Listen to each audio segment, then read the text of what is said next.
echo of your voice. Or in my ear you whisper and rejoice, all is not lost. Follow my voice if it soothes you. You spin around, surveying all you've won, but pull yourself into the orbit of my sun. All is not lost. Follow my voice if it soothes you. We all need a little comfort. We are creatures after all. We all need a little comfort. Sweet, sweet comfort.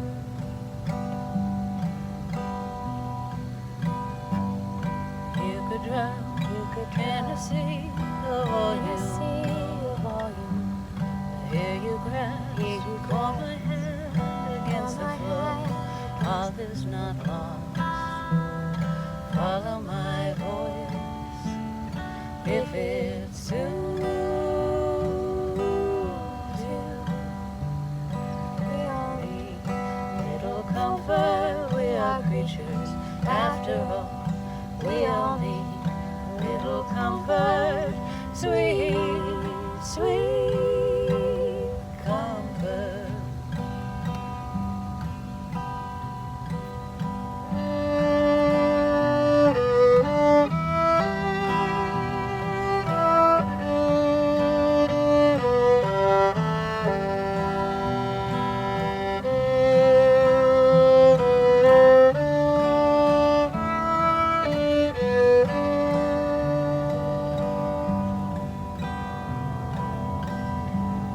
Take your pick of the fruit of all the earth, or lay it down as an offering at my heart.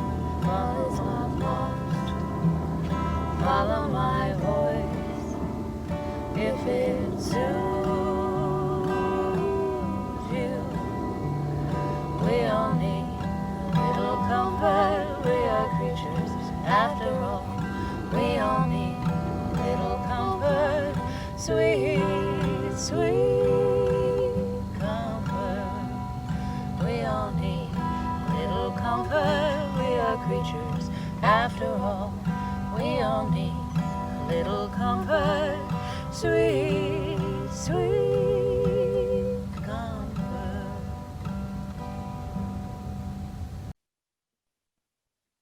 But we do not want you to be uninformed, brothers and sisters, about those who have died, so that you may not grieve as others do who have no hope. For since we believe that Jesus died and rose again, even so through Jesus, God will bring with him those who have died. For this we declare to you by the word of the Lord, that we who are alive, who are left until the coming of the Lord, will by no means precede those who have died. For the Lord himself, with a cry of command, with the archangel's call, and with the sound of God's trumpet, will descend from heaven, and the dead in Christ will rise first. Then we who are left alive will be caught up in the clouds together with them to meet the Lord in the air. And so we will be with the Lord forever. Therefore, encourage one another with these words. This is the word of the Lord. The gospel this morning is from Matthew, the 25th chapter, verses 1 through 13. Jesus said, "Then the kingdom of heaven will be like this. 10 bridesmaids took their lamps and went to meet the bridegroom. 5 of them were foolish and 5 were wise.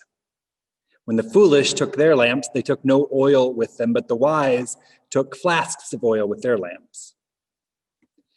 As the bridegroom was delayed, all of them became drowsy and slept, but at midnight there was a shout. 'Look, here's the bridegroom, come out to meet him.' Then all those bridesmaids got up and trimmed their lamps. The foolish said to the wise, "Give us some of your oil, for our lamps are going out."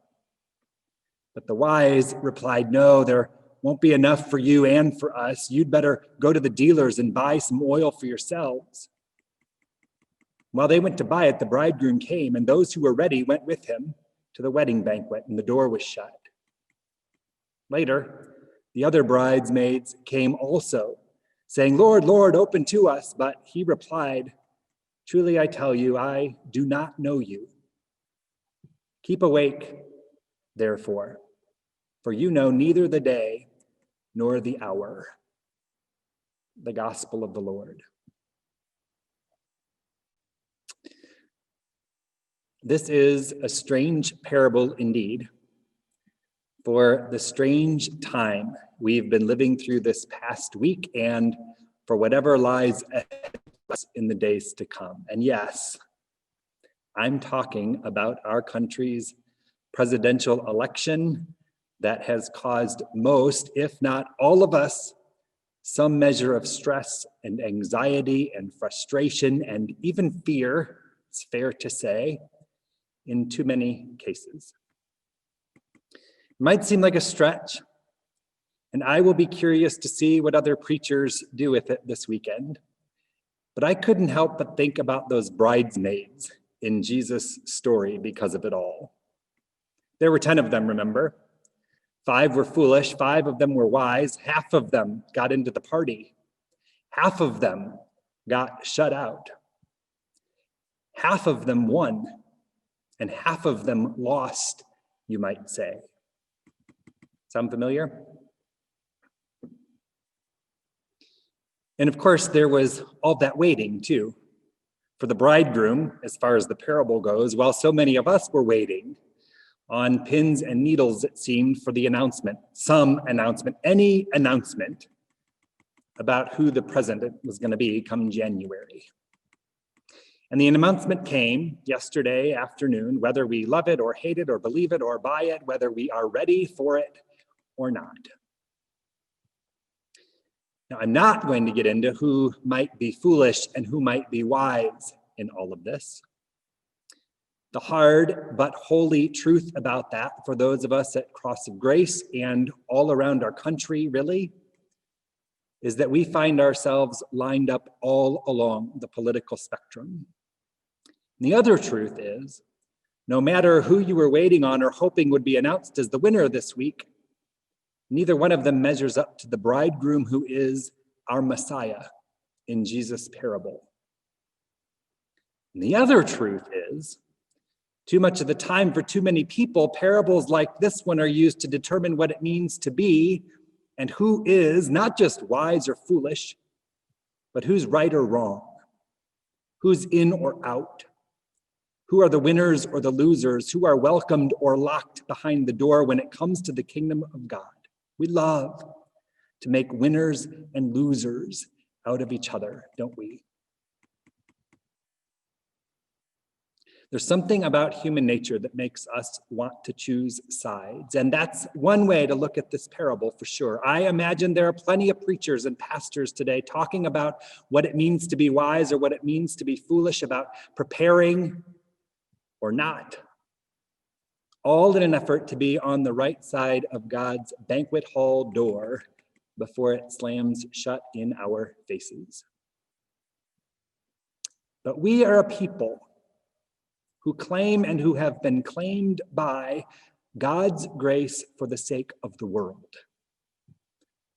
So let's not be so short-sighted or small or scared by this today, or by some of the things that are going on in the world around us.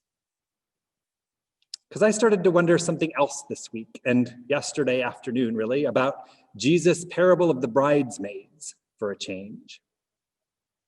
In light of what we're up to and all that we're up against in our country these days, I wondered, would Jesus really close the door to the party on half of us, just because some of us might be more foolish than the others? Am I going to be locked out of the kingdom because I'm not always as ready or as right as the guy next to me? Are we going to miss our shot at the invite list because there have been times when we've fallen asleep at the wheel of our faith, when we've made bad choices, when we've gotten lost or are lost every once in a while along the way? And do any of us want to give that impression to anyone else in our lives or in this world? Because if any of that's true, we can bet there are going to be plenty of empty seats in God's proverbial wedding banquet. Maybe nothing but empty seats because of the criteria of some people I know. So I don't think any of that is what Jesus' story holds for us this morning. And remember the nuts and bolts of this story. As far as the bridesmaids go, and we are the bridesmaids in this one, people, some of them are prepared with lamps and plenty of oil. Others aren't expecting to wait all that long, so they didn't pack many supplies. I would have totally been in the latter group. But the groom is late, and they all fall asleep while they wait, and when they hear he's on the way, they wake up and start preparing for the party. The 5 foolish ones, the ones who didn't bring enough oil, are out of luck and out of light, and the 5 wise ones who came prepared don't have enough to share. So the foolish bridesmaids are sent off looking to buy more oil in the middle of the night, and in the meantime, the groom starts the party without them. And when those slackers finally show up, it's too late. The doors are shut and they miss the party. But instead of who's out and who's in as a kind of morality tale, what if Jesus wants us to imagine why the wise bridesmaids refused to share with their friends and neighbors when they had the chance? Or what if Jesus wants us to wonder about the variety of privileges and circumstances that allowed some of them, some of us, to be more prepared, more informed, more rich with oil than others? What if Jesus is reminding us that we've all had opportunity to be wise and foolish, to be awake or to fall asleep, to be ready or to be unprepared on any given day, and we have been all of those things at different times in our lives. We can't deny it. What if Jesus wants us to wonder if those wise bridesmaids even worried about the others once the party started? Did the ones who got in, did the winners, have any concern for the ones who didn't make it? Or did they just electric slide their way into eternity, glad to know they weren't left out in the cold? So I'd like us to get something from this parable other than more reason for self-righteous judgment or unfounded fear this time around. There's too much of that in our world this morning. I'd like us to get something out of this story besides a laundry list of what makes us better than or more ready than our neighbors to get into heaven. I'd like us to get something more out of this parable than the fire and the brimstone and the division that are so much easier to preach about and to practice, frankly, than the grace and the forgiveness and the mercy and the salvation God promises all of us ultimately in Jesus. The problem with the fire and the brimstone, with the winner and the loser stuff, whether it comes from a pastor or a preacher or a political pundit, is the attention it pays to the end result instead of what's going on right here and right now among us in our daily lives on this side of heaven.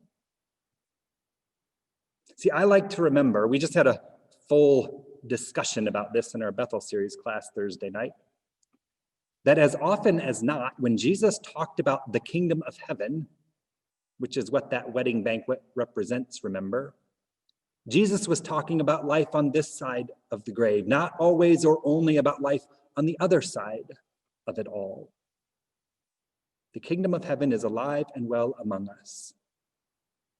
So what if, as bridesmaids waiting for Jesus, we looked for new, better ways to stay awake and to keep alert right here and right now, wherever we find ourselves in all of this?